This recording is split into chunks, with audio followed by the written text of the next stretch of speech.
Hello, everyone, and welcome to Molehill Mountain, episode 292. Andrew Eisen here with news. News that will not change your life. But it's changed mine a bit. So, a couple months ago, I talked about the fact that my cost of living has outpaced my salary, which can happen, and I'm sure has happened to many of you and many a people you may know. So months ago I talked about, well, what am I going to do about that? Lots of things I could do. I could get a second job. Don't really want to do that, because I enjoy my free time and what I get, and I enjoy sleeping. I live in Southern California, San Diego specifically, which is one of the more expensive places to live. I mean, it's no San Francisco or New York, but boy howdy, it is quite expensive to live here. So the fact that I work remotely full time, I could move somewhere cheaper. I could move to another city. I could move to another state. I don't want to. Expensive as it is, I like it here, and moving sucks. So what I decided to, but I have options, right? So what I decided to do is like, okay, here's what I'm going to try and do. I'm going to try and polish my existing skill set and expand my existing skill set to don't get ahead of me, Matthew. I'm building up to it. So I've been working on improving my current career, polishing my skill set, adding new skills.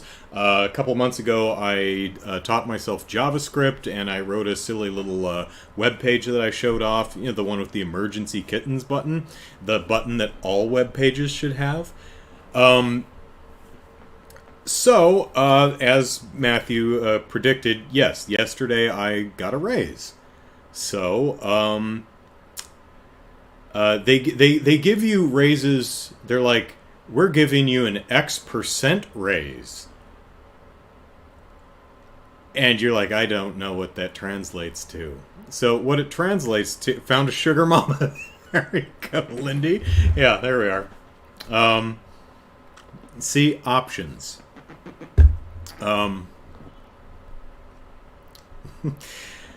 So I got a raise, and the raise works out to almost a whole $1.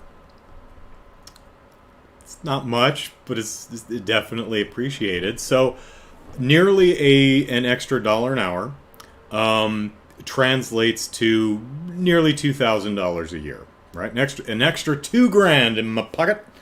And if you look at just I think it was $147 increase in rent this year. That works out to like $1,600 a year. So, all right, the raise covers at least the rent raise, so that's good. And then I remembered income tax and health insurance and 401k, things I'm grateful to have because I know not everyone has them. But at the end of the year, how much of that $2,000 actually shows up in my checking account? Maybe around $1,400. So my raise, while appreciated, doesn't quite cover the rent raise, but it makes an appreciable dent. So I'm not there yet, but I'm definitely heading in the right direction. So it's all about the emergency kittens button. I think that was key. I think the powers that be saw my silly little webpage and were like, emergency kittens, eh? This dude deserves an extra $1 an hour. Well, maybe not quite $1, almost $1. So that actually came as a surprise to me. I really was not expecting that at this point, so that was definitely a welcome surprise. So, yay me. which means so I'm still not where I need to be, but it gives me more time. I have more of a buffer now to continue working on improving my career. So I think the current path seems to be a good one for me. So that was nice. Pardon me. So this week I'll talk about the various. This week had more digital video game presentation showcases. None of them from Nintendo, but one of them from Capcom, which showed off a little bit of Monster Hunter Rise Sunbreak, the new expansion for last year's Monster Hunter Rise. They also announced that a demo for Monster Hunter Rise Sunbreak was available and is downloadable on the Switch, and you can play it. And if you play it, you'll get a few extra potions and stuff when you get Monster Hunter Rise Sunbreak for reals on June 30 or whenever it comes out. I think it's the end of this month. We are in June, right? Yes, June. I've been spending most of my time studying, teaching myself JavaScript, and as a quality assurance person, I am almost entirely self-taught, which means that the biggest gaps in my knowledge are formal testing theory. So that's where I've been dedicating a good chunk of my study. In addition to teaching myself new skills like JavaScript, I've also been trying to expand my actual formal knowledge. So, anyway, back to Monster Hunter Sunbreak. Because I like me my Monster Hunters, Leslie and Bob need to lay the smackdown, or they get real antsy, and not Bob is a pretty good target. And not Bob is not Bob, but no one needs to chase after not Bob with a great sword. So I went to download the Monster Hunter Rise Sunbreak demo. Hello, Chicago. And I couldn't find it. My first thought was, okay, I will go to the Switch eShop, and I should see it probably at the top of the page. Nope. Okay, I'll just search for Monster Hunter. I just search for Sunbreak, and it's the standard and the deluxe edition. So I open up the standard edition, and no demo. I open up the deluxe edition. No demo. I filter games based on games with demo. And I scroll and I scroll and I scroll. No Monster Hunter Rise. Huh. So I exit the eShop and I go into the notifications window. All the commercials and advertisements, expecting to see Monster Hunter Rise Sunbreak demo available now. Whee! And we can look and see what's there. Go into news. That's what it is. This. You can kind of see it. There we go. Almost. That's washing out a bit. There you go. News, right? You can see Stardew Valley and I think, is that games with demos? Yeah, games with dads. Is it Father's Day tomorrow? Someone in the chat tell me if it's Father's Day tomorrow. But I scrolled through here. Games on sale, games with demos, Mario League Strikers, Demon Slayer, Turtles, Shredder's Revenge. Yeah, nothing about Monster Hunter or demo in here. So I pulled Monster Hunter Rise off my shelf.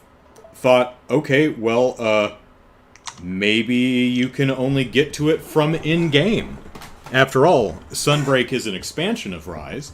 So I took Astral Chain out, I put Monster Hunter Rise in, fired up the game, got a bunch of notifications because I haven't played it in almost a year.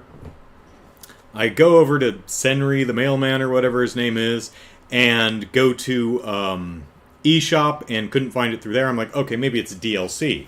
So there was no special go here to download demo, no splash screen. It's like demo now available, like you'd expect. Nope. So I go to the mailman, not in the eShop, not in the DLC. At this point, I am complete. I go to the Monster Hunter Twitter feed, and it says the demo's available, but it doesn't say how to get it. I go to the Monster Hunter website. Says the demo's available, but it doesn't say how to get it. So I did a little bit more Googling, and here's what I found. So, public service announcement, if you would like to play the Sunbreak demo, the Monster Hunter Rise Sunbreak demo, which I bet Capcom would like you to play it, here's what you do. Go to the eShop. Search for Monster Hunter Rise. Not Sunbreak, Monster Hunter Rise. Now go to Monster Hunter Rise's purchase page. Not Sunbreak, Rise. Tap on Download Demo for Monster Hunter Rise, and that will take you to a page where you can download either Rise's demo or Sunbreak's demo.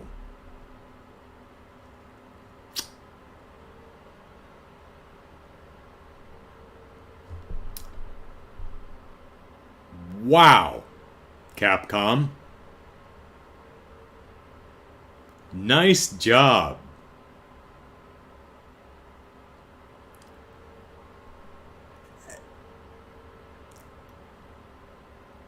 Was there no one in your entire company who put their hand up and went, should we, link to it from the game? Or maybe put the demo for Monster Hunter Rise Sunbreak on Monster Hunter Rise Sunbreak? I mean, it's cool that it's on Rise, sure, but shouldn't it also be on the Sunbreak page? Isn't that where most people would go look for the Sunbreak demo, is on the Sunbreak page? And if no one did that, is it because you've got a company culture where people are afraid to speak up? Well, that's an issue you might want to address. But anyway, if you wanted to play the Sunbreak demo, it's attached to Monster Hunter Rise. So that's where you got to go. You're welcome. I suffer for you. Matthew says, Sunbreak is day and date on PC. Good going, Capcom. Now do that for Monster Hunter World 2. Oh, is it day and date on Steam? No. Cool. I probably said that during the thingy, and I just didn't pay attention because I'm going to play it on the Switch. Will they do that for... Yeah, they really should, if possible, definitely do a PC and whatever platform World 2 or whatever the next Monster Hunter ends up being. Yes, that would be best. Even though I'm not playing it on PC, I agree that would be ideal. Matthew says, weird. I guess a quirk of how the eShop works. The PC demo is on the Sunrise page. Huh. Weird. Joey Jojo Jr. Shabadoo. Searching for the demo is the demo. Well, it's a test. If you can find the demo, you've passed the test. Chicago, that's just asinine. No wonder I couldn't find the Sunbreak demo. Right? I haven't played the Sunbreak demo. I downloaded it, but by that point I was annoyed. I didn't want to play anymore. Anime Momo, sorry for the inconvenience. Well, was this your doing, Anime? Was this your fault? Do you work for Capcom?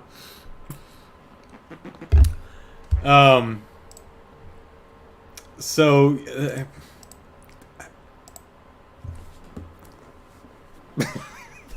so weird. Alright. What else we got going? Here's a fun story. So, Sega showed off Sonic Frontiers. And, I have not heard anybody express an attitude of being impressed with Sonic Frontiers. The general consensus seems to be it looks like a big, empty, drab, boring open world version of Sonic. And those who've played the demo don't seem to be far off from that opinion. On the other hand, I saw... I'm mixing up stories. Hang on, let me... I'm sure I highlighted it. Hang on. Okay. So Sega responded to everyone's response to Sonic Frontiers, saying that it's a big, empty, boring open world, and it's kind of drab. And Sega says, this new game system, in which we call an open zone format, see, because levels in the Sonic games are zones instead of worlds, so it's not open world, it's open zone. So Sega says, this new open zone game system itself is something that doesn't really exist in any other comparable title. So we really hope that from here until launch, we can really explain what open zone gameplay is.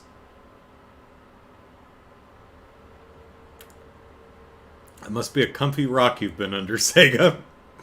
They go on, if people come to Gamescom or Tokyo Game Show, they can get their hands on they can get that hands-on experience to play the game and understand what the game is, because right now we're just kind of watching videos of people reacting to what they believe the game to be.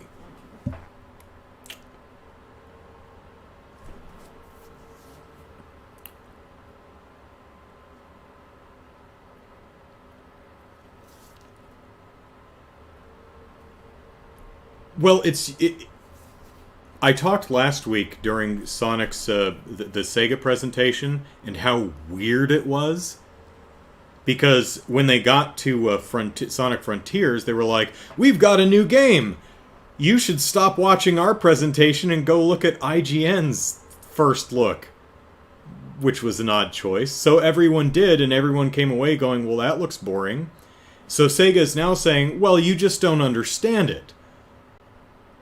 Whose fault is that, Sega? Like, I mean, if your marketing campaign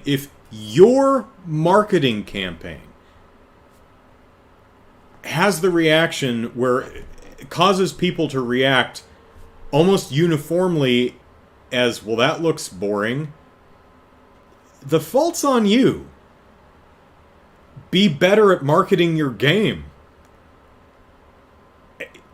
I mean, it's perfectly possible that we're missing something. Sure. But it's up to you to demonstrate that. Because people who've actually played the game seem to be pretty much in line with the way everyone else is describing it. Oh, and open world? Not a new thing. That's not a new thing. Even Nintendo's done that. I mean, even Nintendo is not so far behind the times that they haven't done open world. I mean, the way Sega is talking about it is, oh, we've got this open zone with elements of Sonic just scattered over the world, you know, grinding rails and the bumper platforms. It's like all of the mechanics of a Sonic zone, but in a large world. Oh, neat. So, like, exactly like Bowser's Fury works in the recent re-release of Super Mario 3D World, you know, an open world that you can go anywhere in and interact with a bunch of standard Mario level objects? You mean that? Sega, have you had your head under a rock for 15 years? Or do you really think we're so unbelievably stupid that you can just rename open world open zone and none of us are going to notice? It's just open world. You're not doing anything new so far as you've shown us. Maybe you have something really innovative. I hope so, because your game looks empty, drab, boring. And most everyone who's played it seems to agree. That's not on us. That's on you. If you explain something and everyone goes, that looks boring, you don't get to say, well, you just don't get it. No, you're not explaining it very well. All that said, though, I hope Sonic Frontiers is great. I personally have no interest in it because, yeah, it looks empty, drab, and boring. And also, I've never been a fan of really any of the Sonic games, even the first ones.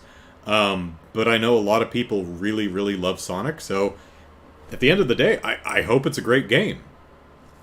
But, yeah, don't blame us for your crappy marketing. Schmuck. Let's see, what are we doing here? Just call you Momo? Okay, will do. I'll try to remember anyway. Momo says, I really want to play Metroid right now, but I'm taking a break from video games for at least 90 days. I hope that's because you want to, rather than life is just so weighing down on me that I can't, that I don't have the time. But yeah, Metroid is fun. Chicago asks Momo, are you taking a break because you got grounded? I'm taking a break from video games. Why? Mom grounded me. It happens. So, Sonic Frontiers, whee! Alright, well, what do we got? Okay, so let's get to the various digital video game presentation showcase things that I watched this week. Instead of going over them item by item, I'm just going to list what I watched and my just general impressions of them. Pardon me. Oh, goodness. Hey, wouldn't it be nice if Nintendo had a presentation and showed off, like, oh, I don't know, whatever the new Metroid Prime 4? That'd be super cool. It's like, Nintendo, do you just... We're getting worried. Are you okay, Nintendo? Because you consistently have the best video game showcases. Devolver Digital, I think, definitely has the most fun presentations, but, you know, Nintendo is probably among all of the companies that does these type of digital presentations is the best at actually showing games in a way that communicates what the game is. They're usually really good about that. A lot of other companies, half the time it's like, well, okay, that was a pretty movie you just showed me, but I have no idea what the actual game is. I forget which presentation it was in, but we finally saw some of Scorn, I think it's called, which is something we've seen for a year or so now. But this is the first time where they actually showed gameplay and gave us an actual sense of what it is.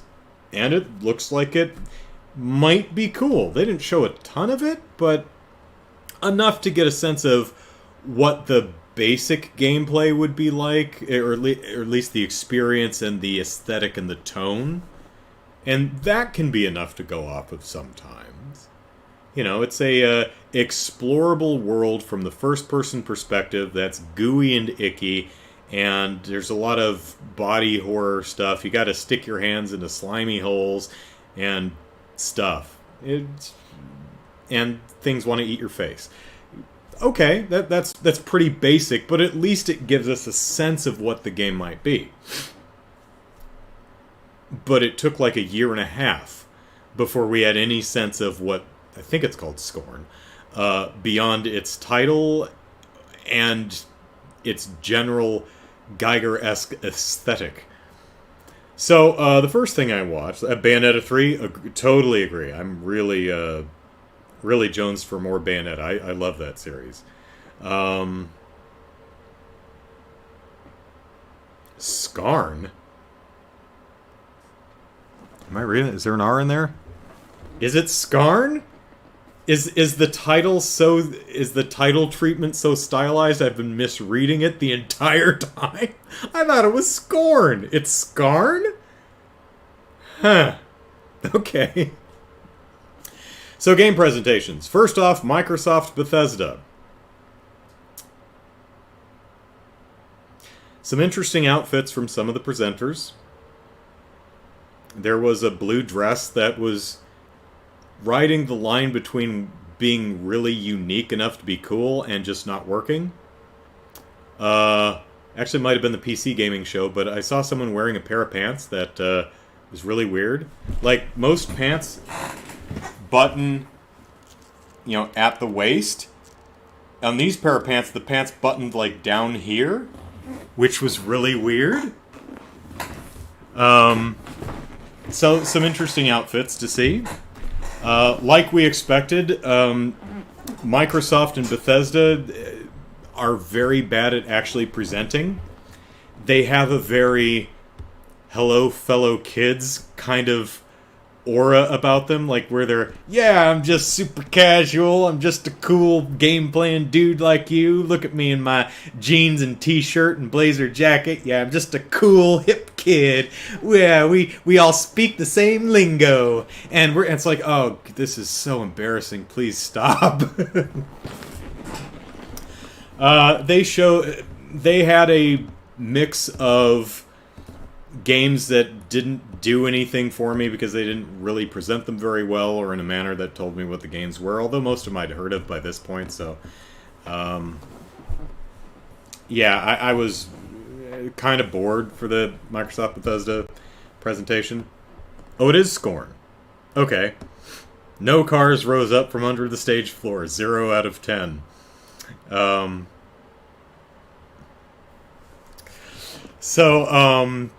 Then they had a Microsoft Bethesda extended showcase, which somehow managed to pick the games I was absolutely least interested in to expand on them. And that's not a shot against them or anyone who might be interested in the games they did show off. But I just found it kind of weird that... So the extended showcase was, we're picking like 5 games from the main showcase, and we're going to do some deep dive interviews with as deep dive as I'm the publisher interviewing the developer I'm paying to put a game on my platform can be. But they had deep dive interviews with the developers, which, if you're interested in the game, was probably really interesting. But all of the games they showed I wasn't particularly interested in, but I mean, the extra look at certain games was certainly appreciated. A lot of the games are looking kind of samey. Not as bad as the Wholesome Games showcase from last week, where like a solid quarter of the games are all farming sims that look exactly the same. I mean, Stardew Valley is great. I don't like it, but it's great. But not every game needs to be Stardew Valley. Good God. Yep, no Banjo-Kazooie... Fraser Fraish, hello. No Banjo-Kazooie Revival, at least in sight. Shame, because Banjo-Kazooie... I love the original games that were on the N64. Never played Nuts and Bolts. Didn't really look what I would have wanted from a Banjo-Kazooie game. Never had an Xbox either, so... but I thought Banjo-Kazooie looked really cool in Smash Brothers, so that's good. Then we had the PC game show, which wasn't 3 hours, so that was nice. I think the hosts are very solid at hosting. They're good hosts. They're not as embarrassing to watch as most of the Microsoft and Bethesda hosts. They're solid hosts. A mix of games I had no interest in and games that I thought looked kind of neat, although I can't remember any. That's one of the problems with having 15 different digital video game presentation showcases, is they all run together after a while, and I can't remember anything anymore. But it was a decent showcase, I thought. When I'm watching... Let me put it this way. When I'm watching Jeff Keighley's presentations, the Game Awards or Game Fest or whatever thing he did a week or two ago, I just jump to all the trailers because I so do not care what Jeff Keighley... No disrespect to Mr. Keighley. I'm sure he's a perfectly fine individual. But he has the charisma of wet cardboard. I am so sorry, you are a bad host. It's your show, dude. You do you. Do your show, but I do not find you an engaging presence, so I skip all of your segments. I'm sorry. That's mean to say, but that's how I feel. Also, your presentations are like 3 hours long, and I don't want to sit through all of them. But the gaming show was only like 2 hours and some, and the hosts are, quick and personable and funny, so, I managed to sit through all of it. Great. We also had Capcom's show, in which they talked about, they showed off more of Sunbreak. Again, if you want the demo, you have to go to the Rise page, because you won't find the Sunbreak demo on the Sunbreak page. On the Switch, anyway. Apparently it's there for the PC version, but go figure. They showed a very little itty-bitty bit more of Resident Evil 4 Remake. It's interesting. It comes out in a year, and are they holding their cards close to the vest because they want to, or because they're running far behind? They just don't have much to show yet. I mean, we've seen character models for, like, Leon and Susan. What's the president's daughter name? You know what they need to do in Resident Evil 4 Remake? Because Ashley. Because we all know Ashley for her infinitely quotable soundbite, Leon! She's never bothered me. Honestly, I've never found her annoying. She's one of my favorite escort characters in any game ever. I don't know why people hate her so much, but she's no baby Mario crying in Yoshi's Island. She's fine. She got captured by Ganado. And if she gets captured by Ganado, it's your fault because you're playing poorly. So if she's yelling Leon, you don't want to hear Leon! Then get good. But what I really want in Resident Evil 4 Remake is I want Leon to yell out really obnoxiously, Ashley! Ashley! Just really shrill and obnoxious. I want a dedicated Ashley button to just yell for Ashley. It's like, what? Jesus. So that every time she yells Leon, you can go, Ashley! Leon! Ashley! That would make me so happy. Also, the dog at the beginning that's caught in the... Actually, I think it's a wolf. The wolf at the beginning that's caught in the bear trap that you did free the wolf, didn't you? Of course you did. You should be able to pet the wolf. Yeah,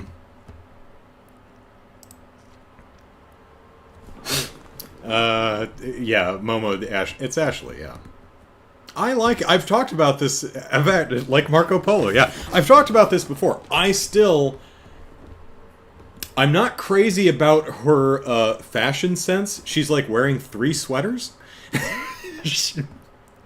She has a belt like over her skirt. Like she's wearing a skirt and she has a sweater that is over her skirt, and then she has a belt like over her sweater, and then she has another sweater tied around her neck. And I think she's got like another one tied around her waist. I'd have to pull up a picture of her again. But her outfit kind of looks fine as far as color balance and flow at first glance. But the more you look at Ashley's outfit, the weirder it gets. It's kind of like, what's her name in Final Fantasy VII? Is it Yuffie? The gal in the green turtleneck crop top, right? Is it Yuffie? I think that's the character's name. From a color and balance perspective, like initially just a quick look at her character design, you're like, okay, that works. Aside from the fact that she's wearing a green turtleneck crop top, which is weird, just as a concept. But the more you look at what she's actually wearing, it is the more you look at it, the weirder that outfit gets. She's like wearing a giant cast on one of her arms. I think her pants are like, she's wearing shorts and they're like unbuckled for no reason and somehow still stay up. This is the weirdest. Of course, Final Fantasy, all of them, especially the more modern ones, are notorious for weird, weird, weird costume design. Who's that one woman? I think it's in 9. I actually didn't realize until years later when I actually saw a re-render of her character model. But she's wearing like a black dress, but the entire skirt of the dress is made of belts. It's just all belts. On the PlayStation, you honestly couldn't tell. It just looked like a jumble of garbage. But if you actually look at her render, it's just all belts. It's like Lucy or something. I can't remember which character that is. But, Caleb, hello. Literal 1 second of Outbreak gameplay was so telling for the fate of Capcom's latest foray into multiplayer Resident Evil. Yeah. Oh, hey, yeah, they're adding Lady Demetress and... Oh, hey, that's the other big thing that I remember from Capcom. I've not played Village yet because I knew that they'd have, like, some gold edition or something a year later. Well, it's been like a year and a half because I think it comes out in October, but yeah. They're going to be releasing some DLC, a Rose side story, some, Lady Demetress and some other people that we don't care about because they're not Lady Demetress, are going to be in the, Mercenaries minigame, and something else, and that's all going to be included in the Gold Edition, which will probably be slightly cheaper than the base edition. So, I'm just going to buy the Gold Edition when it comes out. I mean, yeah, I had to go half a year without playing Village, but I have a huge backlog of video games, so it wasn't that big a deal. But still, it's a cool idea for DLC, and yeah, I'm excited for that. Oh, it is Lulu. Oh, it's Final Fantasy X. I said 9, I think. 10? Yeah, Lulu. I think I said Lucy, so it's, yeah, Lulu. Caleb says, Village updates are incredible. Great game gets even better. Yeah, the Rose side story, I think, is third person. And they're like, we could make we could make it so you can play through all of Ethan's campaign again in third person. Huh. Neat. So, yeah, I'm really excited to play Village when it comes out in, I think at the end of October. Maybe it will be the maybe it'll be the main game we play for the Extra Life charity event. Who knows? Haven't planned that far ahead yet. And that's about all I remember from Capcom. Then we had a Final Fantasy VII 25th anniversary celebration video, which was like 15 minutes or something like that. Which, if you're not well versed in Final Fantasy, particularly 7 and its spin-offs, this was a very confusing show. I was very confused. Because everything they showed, I didn't know what it was. What they're doing is they're taking a couple games and they're remastering them. Like they're taking Crisis Core or Crisis something or other. One of the... it's... What it is, and I had to look this up later, is it was a PSP game, which was a spin-off of 7, which covered one of the characters from the game, but it was a prequel story that covered one of the Final Fantasy VII characters. This is a remake of that using the Final Fantasy VII Remake engine. Neat! But they didn't say that. You would have to know what the name of the game was and what it referred to.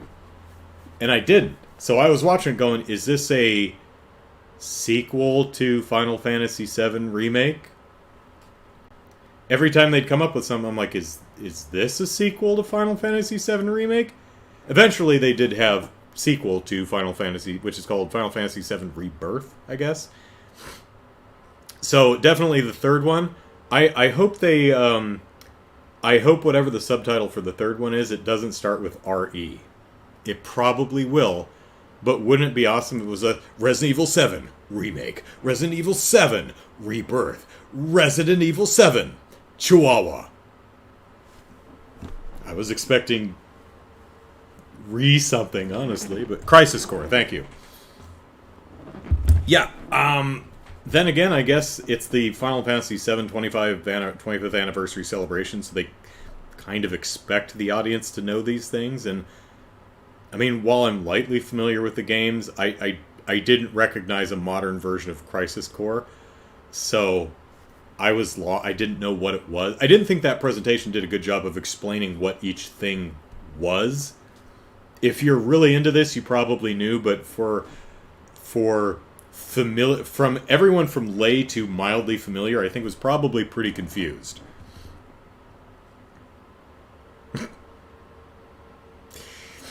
Momo says, when they announced Resident Evil 4 remake, that really made my panties drop.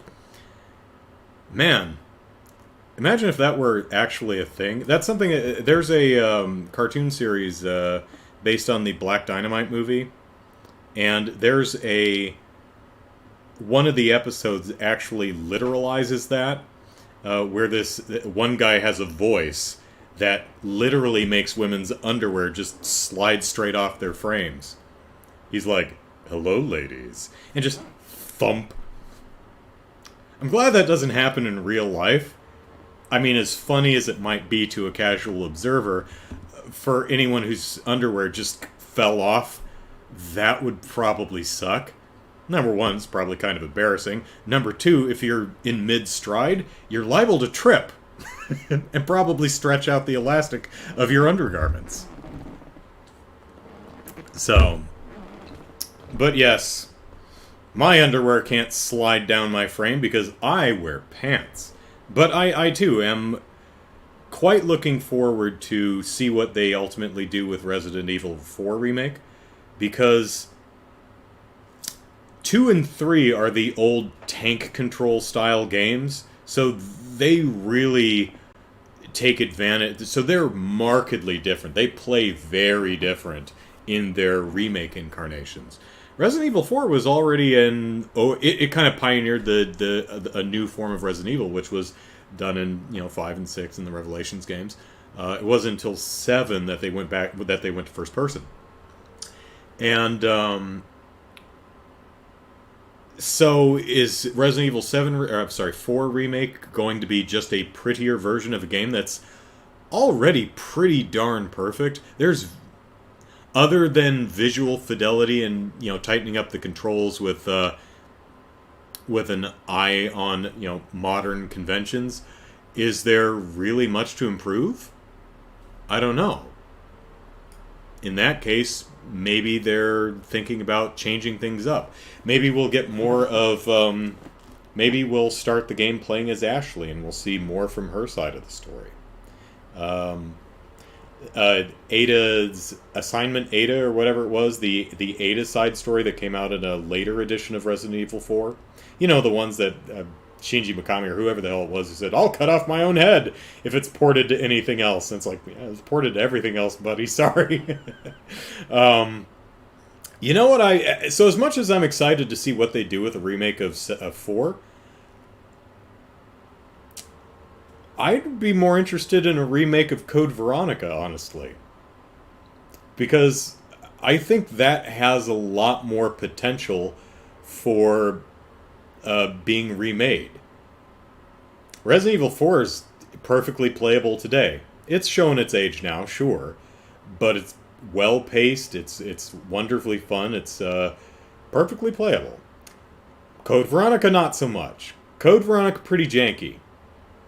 That could really benefit from a remake. Certainly not turning my nose up at Resident Evil 4 remake, but kind of hope we see Code Veronica at some point too. Momo says agrees. We'll probably play as Ashley more. All right, what's next? Oh, we had a Dragon's Dogma 10th anniversary celebration video, where they just sat and talked about Dragon's Dogma. And if you're a fan of Dragon's Dogma, it was probably a really nice retrospective, personal, behind-the-scenes look from some of the creative team behind it. And they ended it, unsurprisingly, I don't think anyone was surprised by this, by announcing that they are in development with a sequel. So Dragon's Dogma 2 is in the works. We got a title treatment, so we've seen just as much of Dragon's Dogma 2 as we have of Metroid Prime 4. We've seen the title. A title treatment's all we've seen of either game. And then we had an Overwatch video, which was 45 minutes. So I said no. Nope. Nuh-uh. No. No. I saw the intro video for the new character. I saw that in a different presentation, maybe the Microsoft one or something. She looks cool. I do not care about Overwatch enough to sit through 45 minutes of it. I was like, no. No, sat through 2 some hours of Microsoft Bethesda, another hour of the extension of that, 2 some hours of the PC game show, Capcom, the Final Fantasy. I'm not sitting through 45 minutes of Overwatch. All due respect to everyone who loves that series, and there's a lot to like about the series. It's just not for me. I'm not a team multiplayer online game kind of guy. I like the aesthetics, I like the character design, but the game's just not for me. So yeah, I've seen the new character. She looks cool. I don't know what they did for 45 minutes. I hope it was very interesting to everyone who watched it. But I was like, no, I'm not watching this. I'm out. I'm out. Alright. So, moving on to Obi-Wan Kenobi, Episode 5. Penultimate episode, I believe. I think this week will be the final episode. I think it's only 6 episodes. I was pleasantly surprised that Episode 5 of Obi-Wan actually focused on Obi-Wan and didn't take a detour off into the other locations in the galaxy to follow the adventures of the Mandalorian and Grogu. Do I think 5 and 6 will get a remake?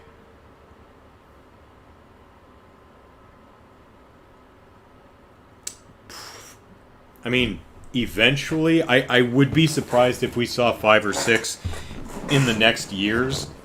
Like, 2 years after 4, maybe then we'll get Code Veronica, and at that point, maybe there might be something to do with 5 or 6. 5 and 6 are fine. 6 is more maligned for some reason, but 6 is fine. I think, if I'm remembering right, I think Ada and Leon's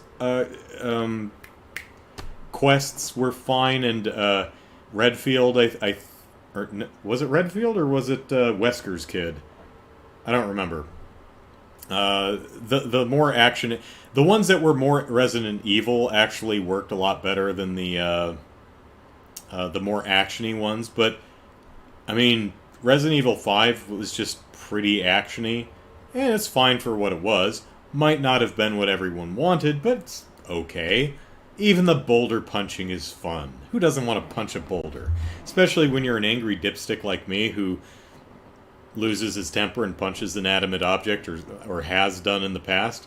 I've never punched a boulder, but I've punched a tree, punched a wall. I've punched the driver's side window while I was driving. I didn't think I'd break it. I didn't think that was really possible. It is. You can punch out the driver's side window while you're driving. Don't do that. Don't do that. Try not to do that. That's it's not good. You might hurt your hand. Anyway, so Obi-Wan Episode 5. No spoilers to start out. So let me just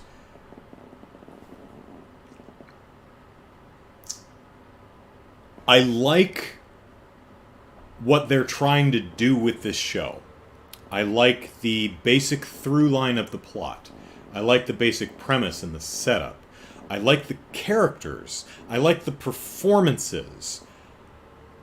I like what they're doing. I just feel that they are often failing in the execution, right? It's not what they're doing, it's how they're doing it that is oftentimes failing. Not always. There's a lot of stuff that they're doing that's working gangbusters, but a lot of what they're doing is executed really poorly. Sometimes, even with the best of intentions and the appropriate planning, something just doesn't work. It happens. Other times it's clear that this was just a bad idea. This was poorly conceived from the get-go. And I'm seeing some of that too, especially in the action. Like, Obi-Wan Kenobi has some of the worst action I have seen in pretty much any professional, high-budget, even by television standards, studio-backed production. Not all of it. Some of it's quite good. But a lot of the action in the show is just really poorly conceived. Or it's a cool idea, but it's just shot really poorly. Sometimes it's just really lacking energy. Sometimes it's just really uncreative. Sometimes it doesn't make any sense. So that all in all, Obi-Wan is coming off as very meh for me. I like a lot about it, but I'm frustrated because I feel a lot of what they're doing just isn't working. Chaos says, anger like that is why I listen to metal. Maybe I should... You know what? I don't like metal, and that might be because I'm a singer myself. I'm like, oh, dude, or dudette, you're going to hurt your vocal cords. Don't do that with your voice. That's going to hurt. I mean, I get raw doing Kevin's voice for 6 hours straight. I can't imagine. I don't know how people do metal. It's just another skill, I suppose. Lindy says, I need music when I drive or I'll go mad. Mad like Andrew? Maybe, but not. But who knows? Yes, well, don't punch things. I don't punch people. A low bar, I know. It's like, oh, well, thank goodness for that, Andrew. I have, unfortunately, throughout my life, there have been occasions where I've lost my temper and I've punched inanimate objects, but always stuff that belongs to me. I haven't punched anyone else's car window or anyone else's wall. And I guess the trees were public, so I don't think that the trees... well, okay, yeah, I've sticked from... I've heard some Metallica's alright. It's not really my... I don't think I've heard any of Megadeth. I've of course, heard some stuff from Osbourne. I've heard some from Metallica, and, some of it's fine. But... metal's not really, especially, death metal, the really screamy stuff, but it's just not my genre. I can definitely... You like the video where I punched the chair? That's drawing from a place that exists, but that was staged. As is obvious because I rolled my new chair on that was clearly set up, but that does come from a true place. I love what they're doing, what they're trying to do with Reva's character. I'll be interested to see where she ultimately goes. But again, I don't think they executed it as well as they could have. I like what they're doing, I don't like how they did it. And I'm being vague because it's the end of the show. You may not have had a chance to watch it yet, so I'm going to avoid spoilers.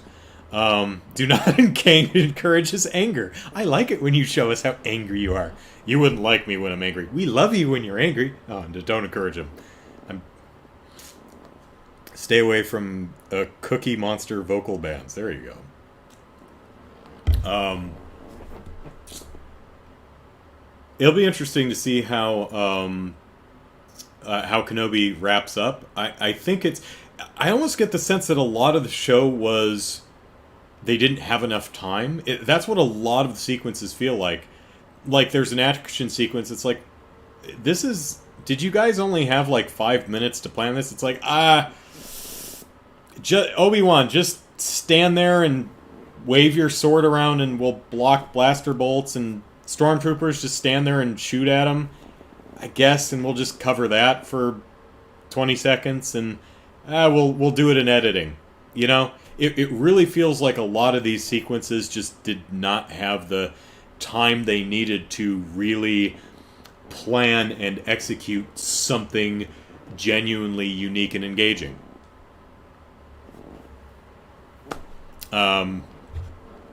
And that's a shame. So lastly, Miss Marvel Episode 2 premiered, and this show, for me anyway, is so good, I'm almost scared. Like, this show is one of the most delightful, damned charming things I have ever seen. I'm, like, loving every character in it, and that's weird. This show, for me, is riding such a high so early on, Episode 2, that I'm like, oh my god, it can only just fall from here. You're going to maintain this level of goodness throughout the rest of the series? I hope so. But I'm kind of scared for the show, because it's, like, too good. Really, really liking Miss Marvel Miss Marvel so far, even though, as I mentioned last week, Episode 1 had, like, 4 or 5 things in it that just flat out did not work. Episode 2 has less of that, but some of that, and one really big thing, which I'll talk about. I don't feel it's a spoiler, and I'll talk about it generally anyway. So, Miss Marvel is at a community meet and greet kind of event type of thing, and lo, someone in trouble, about to fall off a building. Oh no, child about to go splat. You know, and so Kamala is like, I will go save the child about to fall off a building. Will she get there in time? Well, I mean, you know, it's a superhero show. What do you think?